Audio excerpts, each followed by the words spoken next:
तुझ पाहता नारायण तुझ पाहता नारायण तुझ पाहता नारायण वासना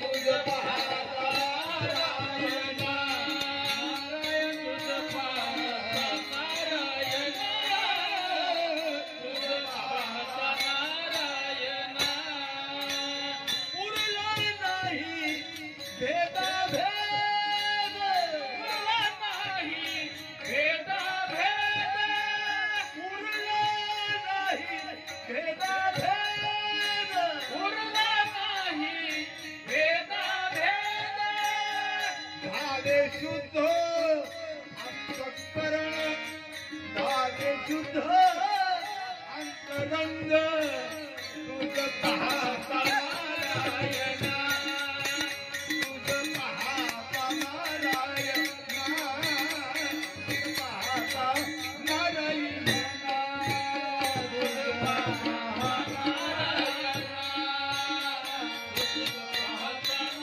हा भंग कोणत्या प्रसंगाचा आहे हे जरा तुम्हाला दोन शब्दात सांगतो. ज्या वेळेला तुकोबरायाची पत्नी बाळापणाची त्यांची वेळ ज्यावेळी होती तुकोबराया निघून गेले घरी कोणीही नव्हतं त्यावेळेला तुकोबरायाच्या बहिणीचं रूप या भगवंताने घेतलं पांडुरंगाने घेतलं या विठ्ठलाने घेतलं आणि ते बहिणीचं रूप घेऊन ज्या वेळेला तुकोबरायाच्या घरी आले देव आणि देवाला पाहिल्याबरोबर ही तुकोबरायाची पत्नीची अवस्था झालेली आहे. तुझ पाहता नारायणा नाही उरली वासना तुझ पाहता नारायणा ही त्यांची भावना आहे.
तो म्हणजे स्थूल देह अजून जे तीन देह आहेत ते आपल्याला माहितच नाही. स्थूल देह सूक्ष्म देह कारण देह आणि महाकारण देह असे आपल्याला देवानी चार देह दिले आहेत आणि या चारी देहाची अवस्था काय झाली. चौदेहाची सुटली दोरी सुटली या चारी देहाच्या दोरीतून मुक्त झालो ही अवस्था सांगते. तुकोबाची पत्नी म्हणते म्हणे तुकोबाची नारी म्हणे तुकोबाची नारी तुझ पाहता नारायणा तुझ पाहता नारायणा तुझ पाहता नारायणा नाही उरली वासना नाही उरली वासना तुझ पाहता